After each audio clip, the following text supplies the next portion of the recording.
আল্লাহ ডাক দিয়া বলবে জিবরাইল দুনিয়ায় থাকা অবস্থায় 24,000 বার নবীর সঙ্গে সাক্ষাৎ।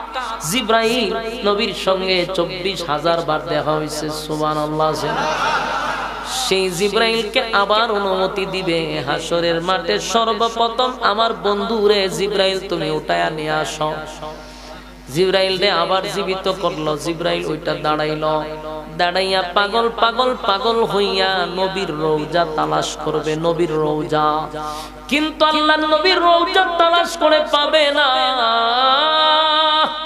নবীর রওজা তালাশ করবে কিন্তু রওজা দেখবে না, চিনবে না। দৌড়াইয়া ইসরাফিলের কাছে গিয়া বলবি, ইসরাফিল আমারে আমার মালিক দাওয়াত, আমারে আমার মালিক অর্ডার দিছে নবীর যেন আমি উঠাই হাসরের মাঠে। উনারে উঠাইয়া হাউজে কাউসার পর্যন্ত নেওয়া আমার দায়িত্ব। কিন্তু নবীর রওজা আমি তালাশ করে পাই না রে। বল না, তুই তো সিংহায় ফুক দিছস, তুই তো জানোস পরিস্থিতি কেমন। বল আমার নবীর রওজা কোথায়? ইসরাফিল কয় আমি নিজেও জানি না। আল্লাহ বলছে সিংহায় ফুক দেওয়ার জন্য আমি ফুক দিলাম রে। সিংহায় ফুক দেওয়ার পরে জমিনে যে জালজালা শুরু হইছে, আমার অবস্থাই খারাপ। আমারও আল্লাহ ধ্বংস করে দিছিল, পুনরায় আবার জীবিত করছে। এখন মাটির অবস্থা আমি জানি না। জিবরাইল চতুর্দিকে তালাশ করে নবীর রওজা খুঁজে পায় না। ইসরাফিল বলে তুমি এক কাজ করো, মাটিরে জিজ্ঞাসা করো মাটির মধ্যে আমার নবীরে কোথায় রাখছে। জিবরাইল মাটিরে বলে, মাটি বল আমার নবী কোথায় রে, নবীর রওজা কোথায়? মাটি জবাব দেয় আমার মধ্যে আমি নাই, আমার অবস্থার মধ্যে আমি নাই। যেভাবে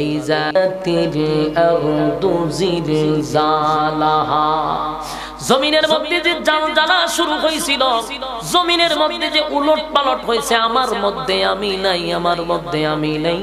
আমার পেটের ভিতরে কোন জায়গায় নবী আছে আমি জানি না, আমি জানি না। মাটি বলে আমার মধ্যে আমি নাই। জিবরাইল পাগল পাগল পাগল পাগল হইয়া চতুর্দিকে নবীর রওজা তালাশ করতেছে, কোথাও নবীরে পাওয়া যায় না রে। নবীর রওজা তালাশ করে পায় না, দৌড়াইতেছিল। হঠাৎ করে জিবরাইল তাকায়া দেখে একটা জায়গা থেকে আলো জ্বলতেছে। আলো চিৎকার দেয়া কোন সুবহান। কিয়ামত দুই প্রকারের মধ্যে, প্রথমটা তো আমরা ব্যক্তিগত, আমি মারা গেছি তো আমার কিয়ামত শুরু, আজকের থেকে শুরু। আর সমষ্টিগত যেটা, এটা এমনে শুরু হবে না, এটা একটা বাঁশির মাধ্যমে শুরু হবে। রেওয়ায়াতে আসছে 2 বার, কোন জায়গাতে আসছে 3 বার সিংহায় ফুক দেওয়া হবে। তো এই বাঁশির মাধ্যমে ইসরাফিল আলাইহিস সালাতু ওয়াস সালামের সিংহায় ফুক দেওয়ার মাধ্যমে শুরু হবে সেই সমষ্টিগত কিয়ামত। ওই কিয়ামতটা যখন হবে তখন জমিনের মধ্যে একটা জালজালা সৃষ্টি হবে, জাকুনে শুরু হবে। আল কারিআ মাল কারিআ। আল্লাহ তার বন্ধুর উদ্দেশ্য করে বলতেছে যে এমন একটা আত্মা কাঁপানো একটা পরিস্থিতি শুরু হবে, এই ব্যাপারে আপনার ধারণা আছে? মানে এমন একটা ভয়ঙ্কর পরিস্থিতি হবে যে গোটা পৃথিবীটাকে আল্লাহ একটা ঝাঁকানো দিবে। আর যে ইসরাফিল আলাইহিস সালাতু ওয়াস সালাম যে সিংহে ফুক দিবে, এই ফুকের মাধ্যমে সমস্ত প্রাণী জগৎ ধ্বংস হবে। যত সময় যাবে তত এটা বিকট থেকে বিকট, বিকট থেকে বিকট, বিকট থেকে বিকট হইতে থাকবে। এই আওয়াজ বন্ধ হবে না। এটা এত বিকট হবে যেটার আওয়াজে সমস্ত প্রাণী কুল মারা যাবে, কিন্তু আওয়াজ বন্ধ হবে না। আল্লাহ বলেন ইযা যুলজিলাতিল আরদু জিলজালাহা ওয়া আখরাজাতিল আরদু আসকালাহা ওয়া ক্বালাল ইনসানু মা লাহা। ইযা যুলজিলাতিল আরদু জিলজালাহা, জমিনের মধ্যে একটা জালজালা সৃষ্টি হবে।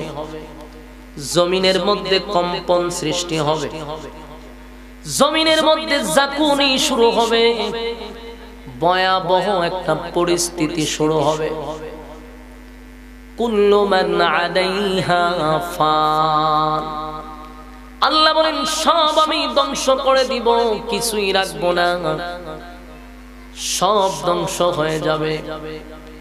ইসরাফিল আলাইহিস সালাতু ওয়াস সালাম সিংহা নিয়ে কিন্তু এখন দাঁড়িয়ে আছে, শুধু আল্লাহর অপেক্ষায় ইসরাফিল সিংহাটা মুখে নিয়ে দাঁড়ায় আছে। একটা সেকেন্ডের জন্য সিংহার থেকে মুখ সরায় না।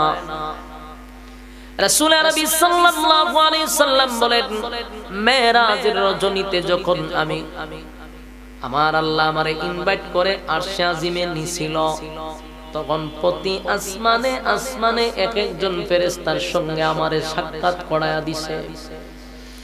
আল্লাহর হাবিব প্রথম আসমান, দ্বিতীয় আসমান, তৃতীয় আসমান, এইভাবে 7 আসমান পর্যন্ত এক একটা ফেরেশতার সঙ্গে নবীরে পরিচয় করায়া দিছে।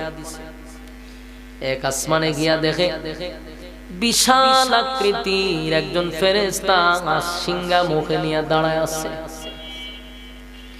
আল্লাহর নবী প্রত্যেকটা ফেরেশতার কাছে গিয়ে সালাম দিছে রে। ইসরাফিল আলাইহিস সালাতু ওয়াস সালাম কেও সালাম দিছে, কিন্তু ইসরাফিল আলাইহিস সালাতু ওয়াস সালাম সালামের উত্তর দেয় না, সালামের উত্তর দেয় না। নবীজি আবার সালাম দিলেন, কিন্তু সালামের উত্তর দেয় না। 3 বার যখন সালাম দিল, ইসরাফিল আলাইহিস সালাতু ওয়াস সালাম সালামের উত্তর দেয় না। আল্লাহর নবী তখন বললেন, এই ইসরাফিল, আমি বুঝতে পারছি কেন তুমি আমার সালামের উত্তর দেও না, এবং আপনি আমার নবীর দিকে ইসরাফিল তাকায়ও না। আল্লাহর নবী তখন বলেন, ইসরাফিল রে, আমি বুঝতে পারছি আমার সালামের উত্তর কেন দেও নাই। তোমার ধারণা হলো তুমি আমার সালামের উত্তর দেওয়ার সময় যদি মালিক তোমারে অর্ডার দেয় সিংহায় ফুঁক দেওয়ার জন্য, আমার সালামের জন্য কি তোমার সমস্যা হবে, এটা ভাবতেছ। আল্লাহর নবী তখন ইসরাফিলকে লক্ষ্য করে নবী বলেন, এই ইসরাফিল, 7 আসমানে আমি নিজের ইচ্ছায় আসি নাই, আমারে আমার মালিক ইনভাইট করে আনছে, সম্মানের সাথে দাওয়াত দিয়ে আনছে, আমি বিনা দাওয়াতে আসি নাই। আমারে দাওয়াত দিয়ে আনছে শুধু একা নয়, আমার ইস্তেকবালের জন্য, আমারে স্বাগতম জানায়া নেওয়ার জন্য একজন ফেরেশতাও সাথে আল্লাহ পাঠাইছে। আমার সফর সঙ্গী আছে জিবরাইল, সমস্ত ফেরেশতাদের সর্দার জিবরাইল আমার সঙ্গে আছে। আল্লাহ এমন একজন ফেরেশতারে পাঠাইছে, আমার সফর সঙ্গী আমার গন্তব্যে পৌঁছায়া দেওয়া পর্যন্ত জিবরাইলের দায়িত্ব। আর 7 আসমানে আমি নিজের ইচ্ছায় আসি নাই, আমার মালিক আমারে দাওয়াত দিয়ে আনছে। তাই আমারে দাওয়াত দিয়ে আইনা আমার মালিক অবশ্যই তোমারে বলবে না যে সিংহায় ফুঁক দিয়া দুনিয়া নষ্ট করে দাও, দুনিয়া ধ্বংস করে দাও। আমারে দাওয়াত দিয়ে আইনা এমন অর্ডার তোমারে দিবে না, তুমি আমার সালামের উত্তর দিতে পারো। সুবহানাল্লাহ। ইসরাফিল আলাইহিস সালাতু ওয়াস সালাম এই কথা শোনার পরে সিংহাটা মুখ থেকে সরাইছে, সরাইয়া সালামের উত্তর দিল। সালামের উত্তর দিয়া বলে, নবী গো, আপনার প্রথম সালামটাই আমি শুনছি, কিন্তু ওগো নবীজি, আল্লাহ যেদিন আমারে সৃষ্টি করছে জিবরাইল ইসরাফিল হিসাবে, সেদিন আমার হাতের মধ্যে সিংহা ধরায়া দিছে গো। আমার মালিক বলছে, ইসরাফিল রে, সিংহাটা লইয়া দাঁড়ায়া থাকবি, আমি হুকুম দিতে দেরি হবে, সাবধান। হুকুম দেওয়ার সাথে সাথে 1 সেকেন্ড 1 চুল পরিমাণ যেন বেশ কম না হয়। ওগো নবীজি, সেদিন থেকে আমার দায়িত্ব আজ পর্যন্ত সিংহা কোনোদিন মুখ থেকে আমি সরাই নাই। হাজার হাজার লক্ষ লক্ষ বছর চলে গেছে, আমি ইসরাফিল সিংহাটা মুখে লইয়া দাঁড়ায় আছি, কখন মালিক অর্ডার দিবে আর কখন দুনিয়া ধ্বংস করব। আপনি নবী সালাম দিয়েছেন শুনলাম, আমি চিন্তা করলাম আমি যদি সালামের উত্তর দেই আর এই মুহূর্তে যদি আল্লাহ বলে ইসরাফিল সিংহায় ফুঁক দে, আল্লাহর কথা আল্লাহর অর্ডার মানতে গিয়া যদি আমার সেকেন্ড দেরি হয়, বলুন না মালিকের কাছে কি জবাব দিব? আল্লাহর নবী বলেন, জিবরাইল, ইসরাফিল তো জানে না আমার মালিক আমারে দাওয়াত দিয়ে আনছে, আমি নিজে নিজে আসি নাই, কাউরে দাওয়াত দিয়াই না পৃথিবী আল্লাহ ধ্বংস করে দিবে, বিষয়টা এমন না। তুমি সালামের উত্তর দিতে পারো। ইসরাফিল সালামের উত্তর দিয়া নবীর সঙ্গে কথাবার্তা বললেন। আল্লাহর নবী বলেন, ইসরাফিলকে আমি এত বড় দেখছি, ইসরাফিলের হাতে যে সিংহা, এই সিংহা তো আমরা শুধু নাম শুনছি, এটা যে কত বড় আপনি আশ্চর্য হয়ে যাবেন। ইসরাফিলের হাতের সিংহা এই পৃথিবী, সবগুলা পৃথিবীর যা কিছু আছে আসমানের নিচে সবগুলা সিংহার একটা সুরের ভিতরে যা কয়েকবার ঢুকতে পারবো। সুবহানাল্লাহ। আপনারা সুবহানাল্লাহ বোঝা যায় বিষয়টা স্বাভাবিক। পৃথিবীটা ছোট, হ্যাঁ পৃথিবীটা ছোট, এই সিংহার মধ্যে কয়েকটা ছিদ্র আছে, একটা দুইটা ছিদ্র না। এমনও বলা হয়েছে পৃথিবীতে যত মানুষ আল্লাহ পাঠাইছে প্রত্যেকটা মানুষ অনুযায়ী একটা করে ছিদ্র আছে। সুবহানাল্লাহ। বাড়ি দিয়া বলে ইসরাফিলের মুখে এটা দইরা রাখছে, এই সিংহা দিয়া এক একটা ছিদ্র দিয়া পৃথিবী ঢুকবে বাহির হবে। তাহলে যে সিংহা এত বড়, এই সিংহা যেই মুখে লাগানো সেই মুখটা কত বড়। এখন বুঝেন ইসরাফিল কত বড়। আল্লাহর নবী বলেন, আমি ইসরাফিলের সঙ্গে কথা বললাম, আল্লাহর হুকুমের জন্য ইসরাফিল দাঁড়ায় আছে, কোন দিন মালিক অর্ডার দিবে। অনফিখা ফিস সূর, এটারে সূর বলা হয়। যেদিন ফু দিবে সেদিন তামাম পৃথিবী তছনছ হয়ে যাবে রে, জমিনের মধ্যে একটা ভূমিকম্প শুরু হবে। ইদা যুলজিলাতিল আরদু জিলজালাহা, জমিনের মধ্যে একটা ঝাঁকুনি হবে, জালজালা শুরু হবে। শুধু তাই নয়, ওয়া আখরাজাতিল আরদু আসকালাহা,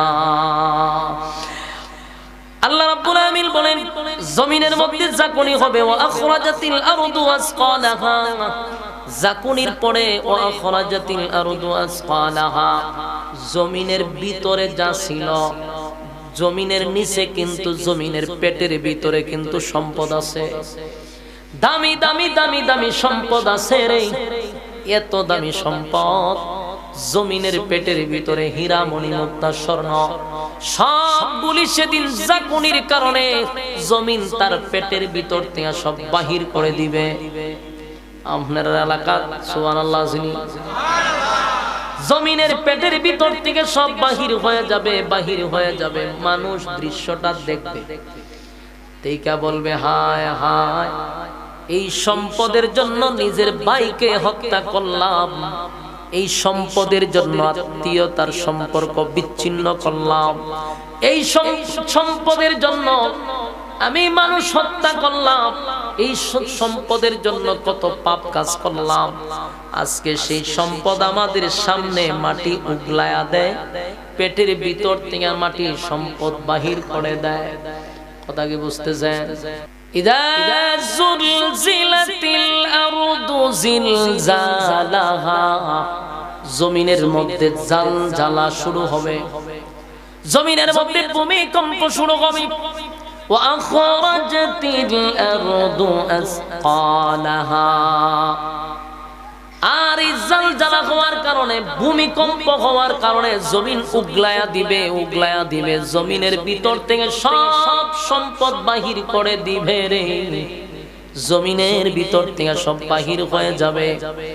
এই দৃশ্যগুলি মানুষ দেখবে আর বলবে হায় আফসোস, হায় আফসোস, হায় আফসোস। এই সম্পদের জন্য কত মারামারি, কত হানাহানি। আজকে সম্পদ আমাদের চোখের সামনে প্রকাশ পায়, কিন্তু নেওয়ার কেউ নাই। বলুন সেদিন কি সম্পদ নিব না নিজের জান বাঁচাইব? হায় হায়, সম্পদ জমিন উগলায়া দিল, কিন্তু নেওয়ার কেউ নেই। ওয়াকালাল ইনসানু মা লাহা। এই দৃশ্য দেখার পরে মানুষ বলবে জমিন তোমার কি হয়ে গেল রে, কি হয়ে গেল, কি হয়ে গেল, কি হয়ে গেল। মানুষ জমিন রে প্রশ্ন করবে জমিন তোমার কি হয়ে গেল। ওয়াকালাল ইনসানু মা লাহা, জমিন তোমার কি হইছে। জমিন তখন আমাদের কথা শোনার পরে আল্লাহ বলেন ইয়াউমা ইযিন তুহাদ্দিসু আখবারাহা, সেদিন জমিন সাংবাদিক হবে। জমিন কি হবে? সাংবাদিকে কি করে?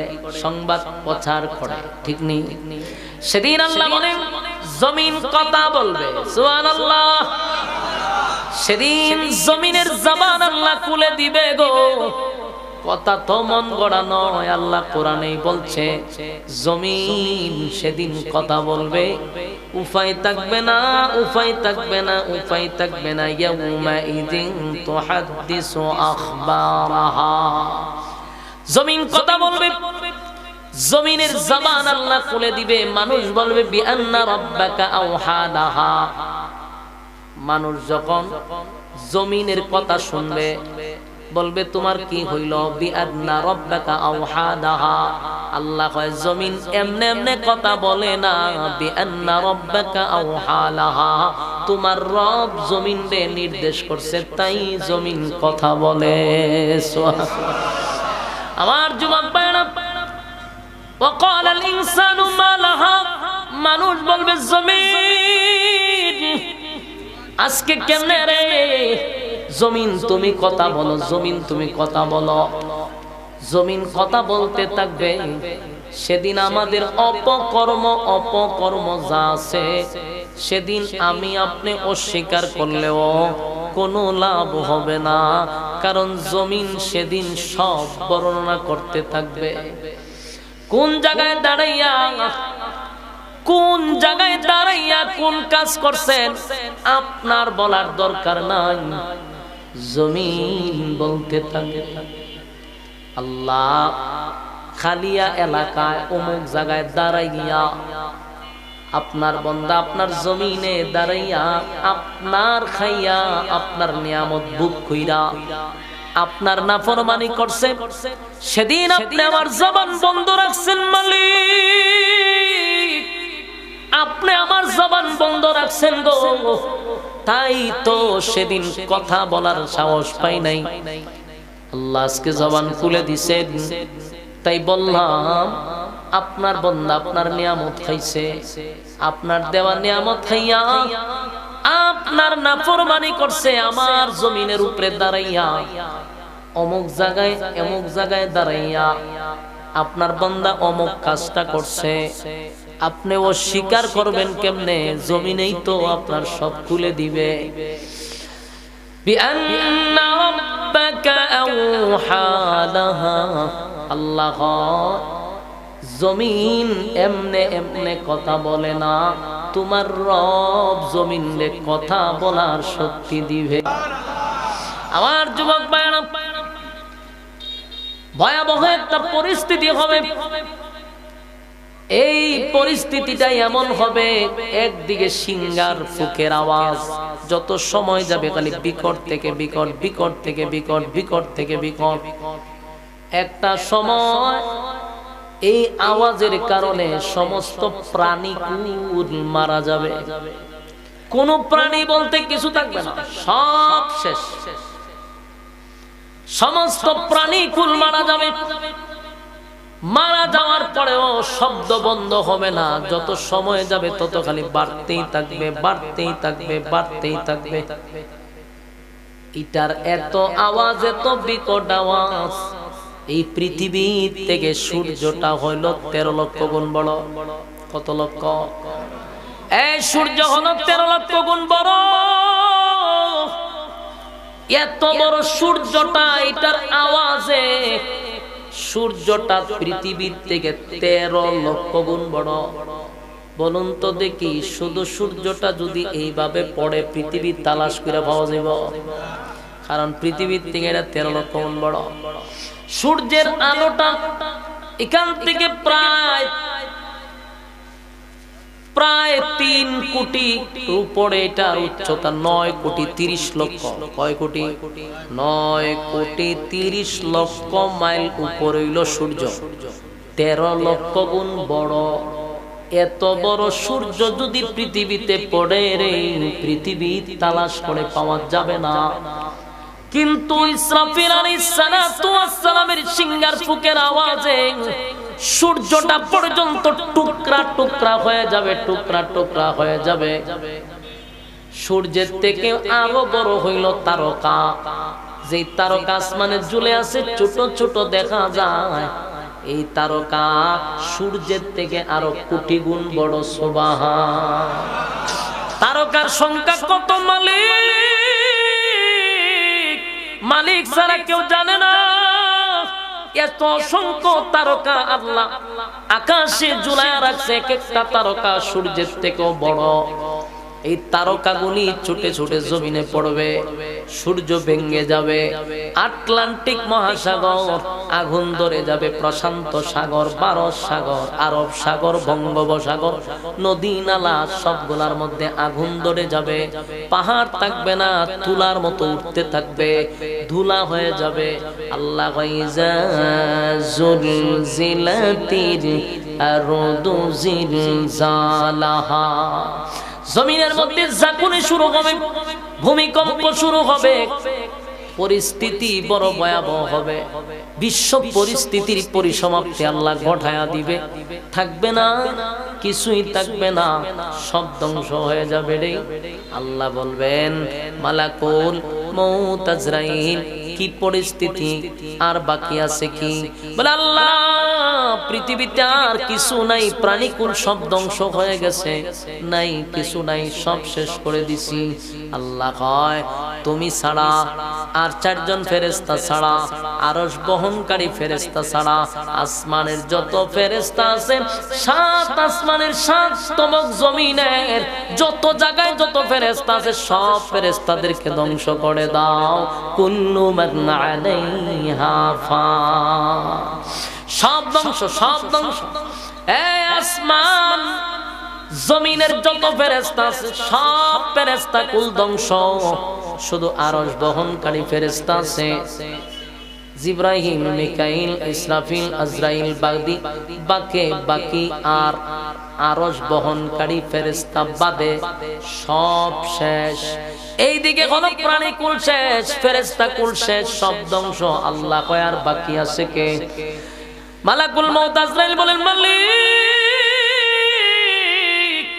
আপনি চিরঞ্জীব, আপনি আছেন, আমরা 4 জন ফেরেশতা আছি, আরশ বহনকারী ফেরেশতা আছে। আল্লাহ কয়, কুল্লু মান আলাইহা ফান, আমি সব ধ্বংস করে দিব। আরশ বহনকারী ফেরেশতাদেরকেও ধ্বংস করে দাও। আরশ বহনকারী ফেরেশতারাও ধ্বংস হয়ে যাবে, কিন্তু আরশ আগে যেইভাবে ছিল সেইভাবেই আছে। জোরে জোরে কোন সুবহান। আল্লাহ জিগায়, আর কে বাকি আছে? এবার আজরাইল বলেন, মালিক রে, আপনি চিরঞ্জীব, আর আমরা 4 জন আছি। আল্লাহ কয়, আমি না বলছি সব ধ্বংস করে দিব? সব যদি ধ্বংস হয়ে যায়, জিবরাইলও তাহার কোনো অধিকার নাই, ইসরাফিলও তাহার কোনো অধিকার নাই, মিকাইল তাহার কোনো অধিকার নাই, ধ্বংস করে দাও। যে সিংহায় ফুক দিল তারও ধ্বংস করে দিল, সমস্ত ফেরেশতাদের সর্দার জিবরাইলও শেষ করে দিল, এমনকি মিকাইলও শেষ। আল্লাহ জিগায়, এখন কে আছে? আজরাইল কয়, মালিক আপনি চিরঞ্জীব, আর আমি আজরাইল আছি। আল্লাহ কয় আমি বলছি সব ধ্বংস হবে, সব ধ্বংস হয়ে গেলে তোর টাকার কোনো অধিকার নেই। আজরাইল চিন্তায় পড়ে গেছে, উপায় নাই, উপায় নাই, উপায় নাই গো।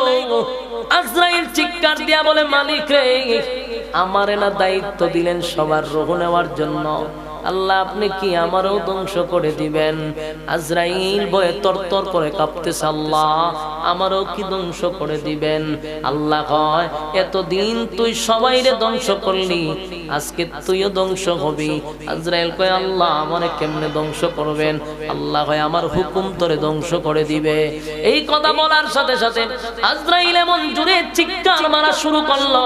পয়গম্বর বলেন, সেদিন যদি প্রাণীকুল বেঁচে থাকতো তাহলে আজরাইলের চিৎকারে সমস্ত প্রাণীকুল সেদিন মারা যাইত। বুঝেন আজরাইল কেমন চিৎকার দিচ্ছে?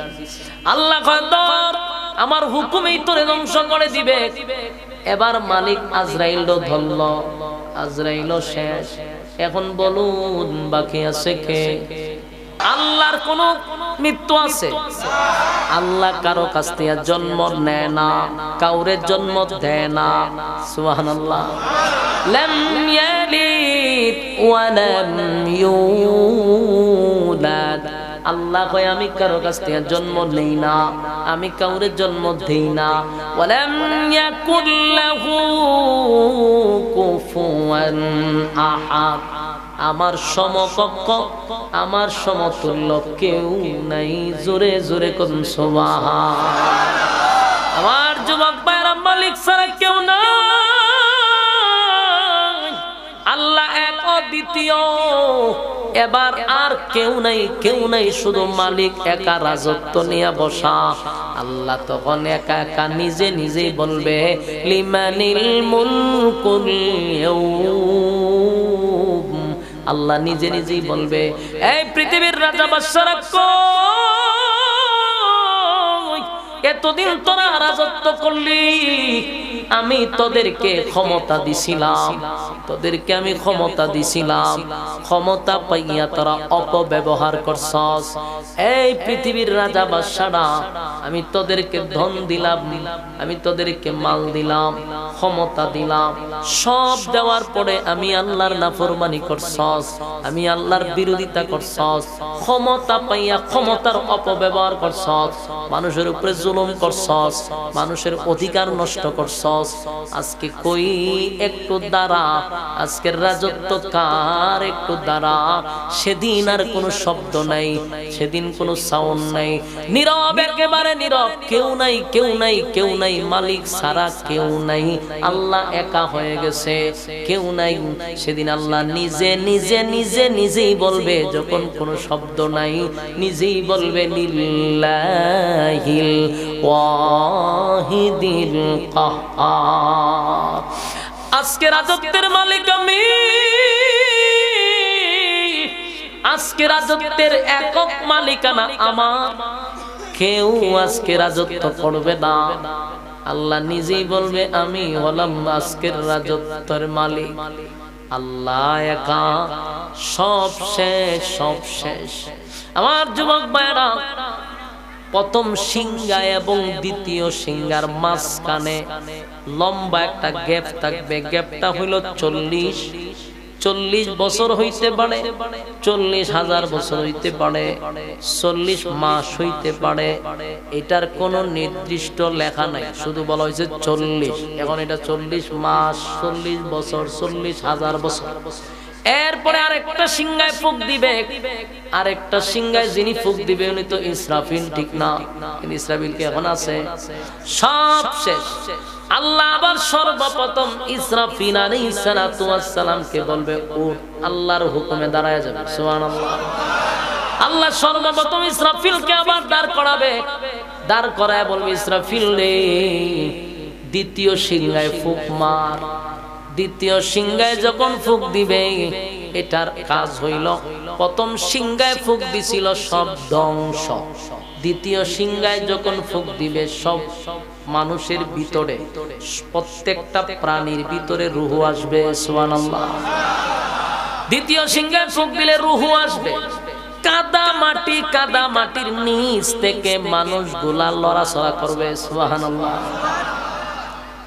হাজার হাজার বছর হতে পারে রে, যারে যেখানে কবর দেওয়া হয়েছে আজ থেকে 4000-5000 বছর আগে যারে কবর দেওয়া হয়েছে, আর কিয়ামতের পর্যন্ত ওই মানুষগুলারে যেখানে কবর দেওয়া হয়েছিল ঠিক ওই জায়গা থেকেই মানুষটা দাঁড়াবে। কথা বুঝতেছেন? আপনাদের এই এলাকার নাম হলো কালিয়া, ঠিক না? কালিয়ার যেখানে কালিয়ার মানুষ যেই গুরুস্থানে আপনাদেরকে দাফন করা হবে, যেখানেই দাফন করা হবে, কিয়ামতের ময়দানে সেখান থেকে দাঁড়াবেন। হবিগঞ্জের মানুষ মাদারীপুর আসবে না, মাদারীপুরের মানুষ হবিগঞ্জে যাবে না। যারে যেখানে কবর দেওয়া হইল ওই মানুষটা সেখান থেকে ওইটা দাঁড়াইছে। যেই মানুষটা যেখানে যারে কবর দেওয়া হয়েছে, দেখছেন অবস্থাটা, যারে যেখানে কবর দেওয়া হয়েছে সেই মানুষটা সেখান থেকে ওইটা দাঁড়াবে। আল্লাহর নবী বলে দ্বিতীয় সিংহায় যখন ফুঁক দিবে, মাটির নিচে কাদা মাটির নিচ থেকে মানুষ লড়াচড়া শুরু করবে, মানে রূহ আসছে। সুবহানাল্লাহ। কিন্তু হাসরের মাঠে সর্বপ্রথম যিনি দাঁড়াবেন তিনি হলেন সমস্ত নবী কুলের সম্রাট, সমস্ত নবীদের নবী, ইমামুল মুরসালিন, খাতামান নবিয়্যিন, নবী মুহাম্মাদুর রাসূলুল্লাহ সাল্লাল্লাহু আলাইহি ওয়াসাল্লাম। সর্বপ্রথম হাসরের মাঠে যিনি দাঁড়াবেন তিনি কে? আমাদের নবী মুহাম্মাদুর রাসূলুল্লাহ সাল্লাল্লাহু আলাইহি ওয়াসাল্লাম। আরেকটা কথা মনোযোগ দিয়ে শুনেন, হাসরের মাঠে সবাই কিন্তু উলঙ্গ অবস্থায় দাঁড়াবে। বলুন, কাপড় পইরা না উলঙ্গ? উলঙ্গ অবস্থায় দাঁড়াবেন। নারী পুরুষ উলঙ্গ অবস্থায় দাঁড়াবে। এই কথাটা যখন নবী ওয়াজ করতেছিল, আম্মা জান আয়েশা সিদ্দিকা রাদিয়াল্লাহু তাআলা আনহা নবীরে প্রশ্ন করছিল, হুজুর সবাই কি উলঙ্গ অবস্থায় দাঁড়াবে? নবী কয় হ। আম্মা জান আয়েশা বলেন, কি লজ্জার ব্যাপার, কি শরমের ব্যাপার, হাসরের মাঠে কি নবীর স্ত্রীরা সহ উলঙ্গ দাঁড়াবে? বলো হ। আম্মা জান আয়েশা এত লজ্জা পাইছে, আল্লাহর নবী বলেন, আয়েশা গো তুমি যেমনটা ভাবতেছো এমনটা না, দুনিয়া না, এটা পরকাল। দুনিয়া না, এটা পরকাল। মানুষ আসমানের দিকে তাকাইব, 50,000 বছরের ভিতরে নিচের দিকে একটা সেকেন্ডের জন্য তাকাবে না। কার শরীরে কাপড় আছে না নাই দেখার সময় আছে? কথা হয় না? আপনার সামনে কে দাঁড়িয়ে আছে, আপনার সাথে লাগায়া দাঁড়ায় আছে, এর দিকে আপনি তাকাইবেন না 50,000 বছর? আপনার এই সময় নাই তো। মানুষ আসমানের দিকে তাকাইয়া বলবে, ইয়া রাব্বি নাফসি নাফসি নাফসি নাফসি নাফসি, আমার উপায় নাই, আমার উপায় নাই। সূর্যের তাপে মানুষের মাথার মগজ টকবক করতে থাকবে, অন্যদিকে আল্লাহর তর্জন আর গর্জন। এই সময় কি কে উলঙ্গ কে কাপড় পরা দেখার সময় আছে? এই জন্য নবী বলেন, এসব চিন্তার কোনো কারণ নাই। তোমার পাশের লোকটা তোমারে দেখবে না, 1000 বছর হয়ে যাবে, তাকাইবার সময় নাই। তাই প্রত্যেকটা মানুষ কাদা মাটির নিচ থেকে উলঙ্গ অবস্থায় দাঁড়াবে। শুধুমাত্র একজনই কাপড় পরিধান করবে, তিনি হলেন আপনি আমার নবী মুহাম্মাদুর রাসূলুল্লাহ সাল্লাল্লাহু আলাইহি ওয়াসাল্লাম। আলো জ্বলতেছিল, এবার জিবরাইল বুঝতে পারছে এই জায়গাতে যেহেতু আলো, সেখানে জিবরাইল গিয়ে দাঁড়াইছে। দাঁড়ায়া দেখে এটাই হলো নবীর রওজা। নবীরে সেদিন হাসরের মাঠে জিবরাইল সর্বপ্রথম উঠাবে জান্নাতি পোশাক পরিধান করাইয়া। একমাত্র মাত্র আমার নবীকে আল্লাহ জান্নাতের পোশাক পরাইয়া উঠাবে। নবীজি হাসরের মাঠে ওঠার পরে চিন্তা করেন, ওই মুহূর্তে নবী একবারও নিজের কথা বললেন না, কোনো কিছু জিগাইলেন না। ওঠার সাথে সাথে বলে, জিবরাইল রে, হাসরের মাঠ তো কায়েম হয়ে গেছে, আমার উম্মতের কি অবস্থা, উম্মতের কি অবস্থা? জিবরাইল কয়, হুজুর সর্বপ্রথম আপনারে উঠানো হইছে, এখন আপনার উম্মত উঠে নাই, আপনি উঠার পরে আল্লাহ অর্ডার দিবে, আপনার উম্মতরা ওইটা দাঁড়াবে। নবীরে উঠানো হইল জান্নাতি পোশাক পরিধান পড়াইয়া, এরপরে আল্লাহ অর্ডার দিবে। অর্ডার দেওয়ার সাথে সাথে প্রত্যেকটা প্রাণী কুলের মধ্যে রূহ আইসা যাবে। মানুষগুলা কাদা মাটির নিচ থেকে উলঙ্গ অবস্থায় কলিজা কলিজা পাটা পিপাসা লইয়া দাঁড়াবে। কথা কি বুঝতেছেন? কলিজা পাটা পিপাসা, কলিজা পাটা পিপাসা লইয়া দাঁড়াবে। বলা হইছে তাম পৃথিবীর পানি যদি তার গলার মধ্যে ঢেলে দেওয়া হয়, ওই মানুষ তার পিপাসা নিবারণ হবে না। এত পিপাসা লইয়া হাসরের মাঠে দাঁড়াবে। আল্লাহ বলেন, বন্ধু, যেখান থেকে মানুষ দাঁড়াবে আর মানুষ হাসরের মাঠের দিকে দৌড়াইতে থাকবে, যেই দিকে হাসরের মাঠে যাবে ঠিক ওই জায়গাতেই হাউজে কাউসার। এখান থেকে যদি কেউ এক পেয়ালা পানি পান করতে পারে, পানিটা পান করে হাউজে কাউসার ক্রস করে হাসরের মাঠে যেতে হবে। যদি কেউ পানি পান করে রে, তার কপাল খুলে যাবে। কেউ যদি পানি পান না করতে পারে, তার কপাল পুড়ে যাবে। ভয়াবহ একটা পরিস্থিতি শুরু হবে। হাউজে কাউসারের পানি যারা পান করবে তাদের কপাল খুলে গেছে, তাদের ভাগ্য ভালো। পানিটা যারা পান করতে পারবে না, উপায় নাই, উপায় নাই, উপায় নাই।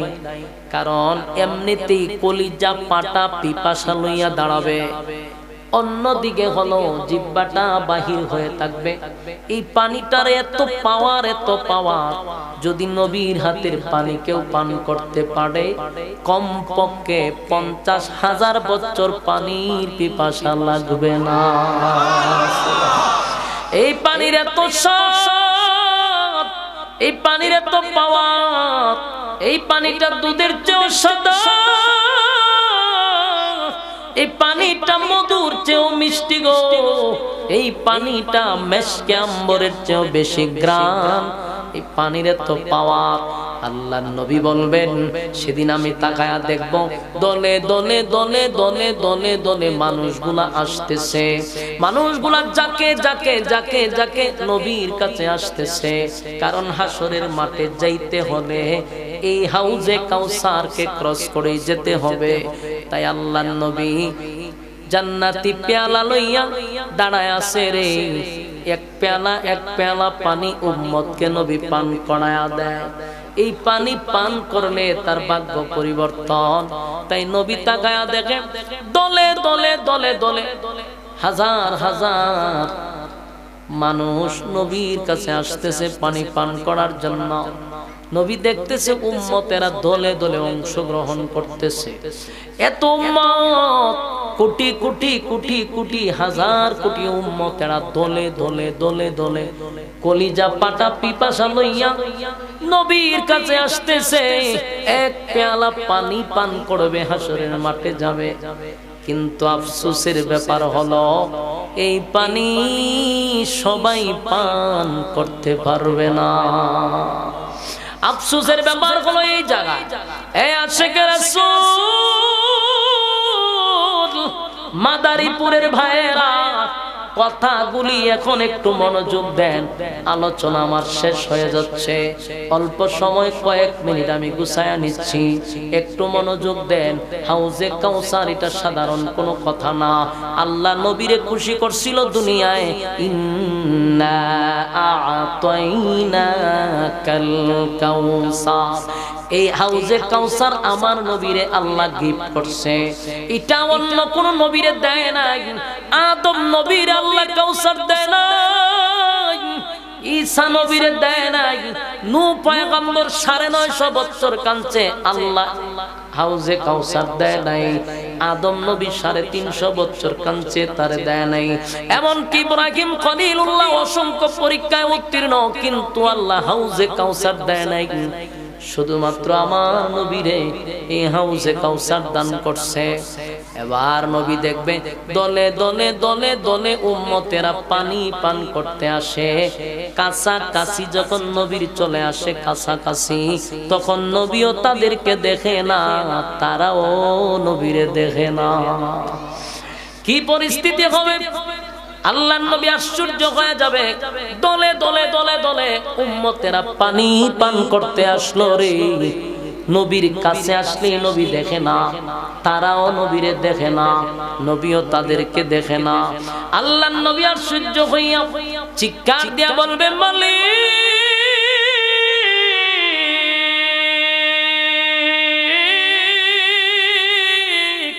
হাউজে কাউসার আমি আপনার কাছ থেকে জোর করে আনি না, হাউজে কাউসার জোর করে আনি নাই, আপনি আমারে গিফট করছেন, আপনি আমারে দান করছেন, আপনি আমারে পুরস্কার দিবেন আমার উম্মতকে পানি পান করাইয়া কলিজা ঠান্ডা করার জন্য, কিন্তু আমি পানি পান করাইতে যাই গো, কিন্তু আমিও তাদেরকে দেখি না, তারাও আমারে দেখে না।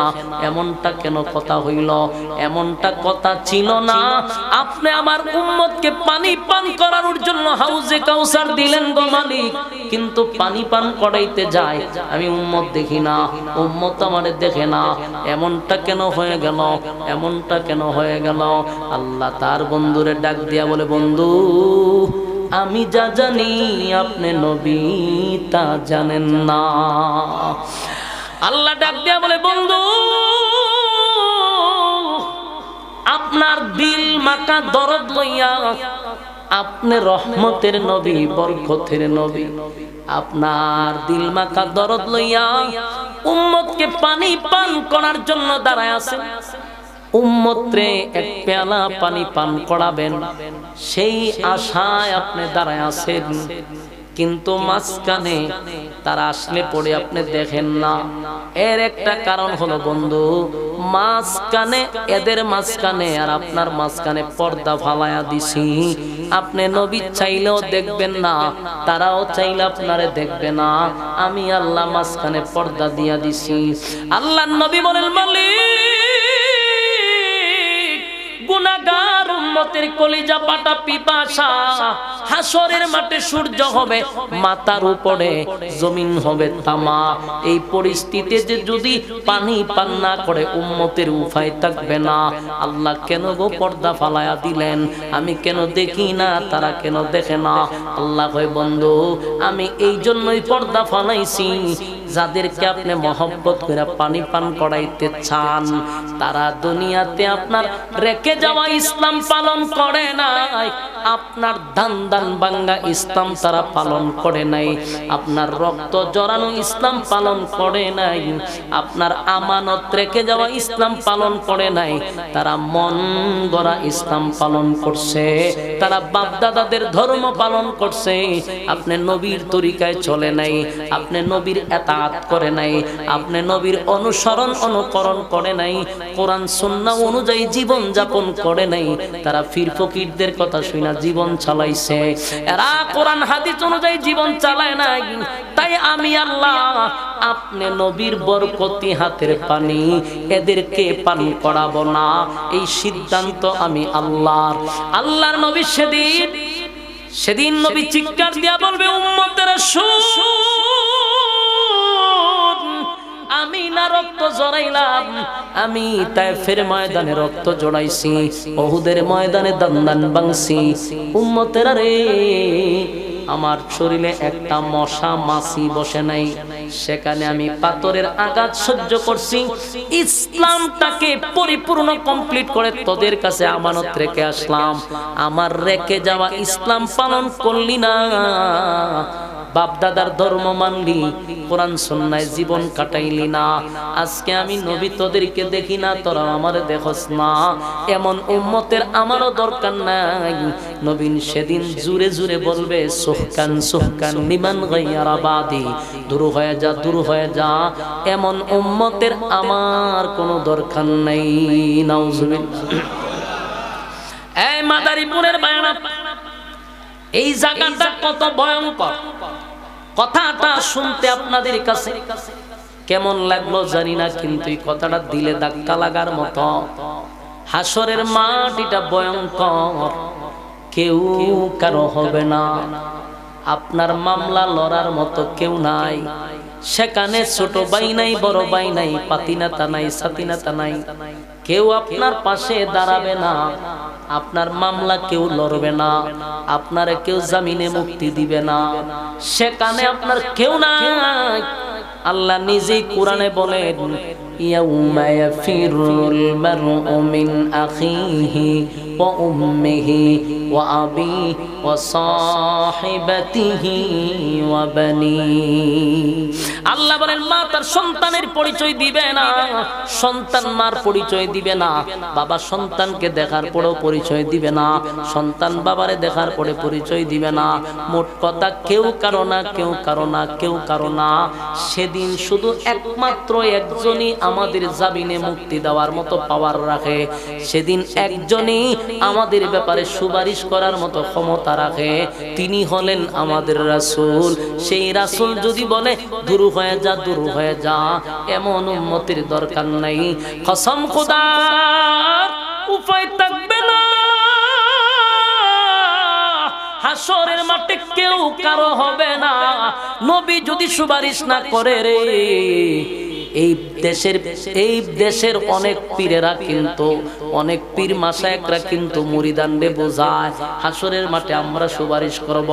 আল্লাহর কসম, আল্লাহর কসম, ফির জান্নাতে গেলে পরে সুপারিশের কথা পড়ে, কিন্তু হাসরের মাঠে আদম থেকে লইয়া ঈসা রূহুল্লাহ পর্যন্ত সব নবীরা সেদিন ভয়ে কাঁপবে আর বলবে, ইয়া রাব্বি নাফসি নাফসি নাফসি নাফসি নাফসি। আল্লাহর তর্জন আর গর্জন সেদিন, মালিক তর্জন গর্জন দিতে থাকবে। আল্লাহ সেদিন রহমানের ভূমিকা পালন করবে না, সেদিন কাহার রূপে আল্লাহ দাঁড় করবে। আল্লাহ তাআলা যখন হুঙ্কার দিবে, ওই দিকে জাহান্নাম পর্যন্ত লাফাইতে থাকবে, আসমানের সমস্ত ফেরেশতা সহ, ওই দিকে নবী রাসূলরা সহ ইয়া রাব্বি নাফসি বলবে। সেদিন আমার নবী ছাড়া আল্লাহর সামনে কথা বলার সাহস কারো নাই রে। সেই নবী যদি বলে দূর হয়ে যা, বলুন উপায় থাকবো? কথা কোন উপায় থাকবে? এই জন্য দুনিয়াতে যতদিন বেঁচে থাকবো আমার নবীর সুন্নাহ অনুযায়ী জীবন যাপন করব। আমি তো শুরুতে দুরূদ পড়লাম, একটা মানুষও ঠোঁট লড়াইয়া পড়লেন না, অথচ নবীর উপরে একবার দুরূদ পড়লে 10টা নেকি আমলনামায় ঢুকে যায়। নবীর নামে একবার দুরূদ পড়লে 10টা গুনাহ মাফ হয়ে যায়। নবীর নামে একবার দুরূদ পড়লে 10টা রহমত বর্ষিত হয়। সুবহানাল্লাহ। আমার যুবক ভাইরা, তাই নবীর উপরে দুরূদ আমাদের পড়া দরকার। এই দুরূদ পড়লে পড়ে, নবীর নামে দুরূদ পড়লে সেকেন্ডে সেকেন্ডে আমার বাবার নাম, মায়ের নাম, গ্রামের নাম, থানার নাম, জেলার নাম, সব ডকুমেন্টারি নবীর রওজা মুবারকে আল্লাহ পৌঁছায়া দেয়। সেদিন এগুলা জমা হয়। হাসরের মাঠে যখন আপনি পানি পান করতে যাবেন, বলতে পারবেন, নবী গো, প্রতিদিন আপনার দুরূদ না পড়ে আমি ঘুমাই নেই। লিস্টিতে দেখা যাবে এই বান্দা নবীর উপরে অনেক দুরূদ পাঠ করত। সেদিন আমার নবী আপনার মামলা লড়বে, আপনাকে জামিনে মুক্তি দিয়া জান্নাতে ঢোকাবে। তাই বলুন, নবীর সুন্নাহ অনুযায়ী চলার দরকার আছে না না?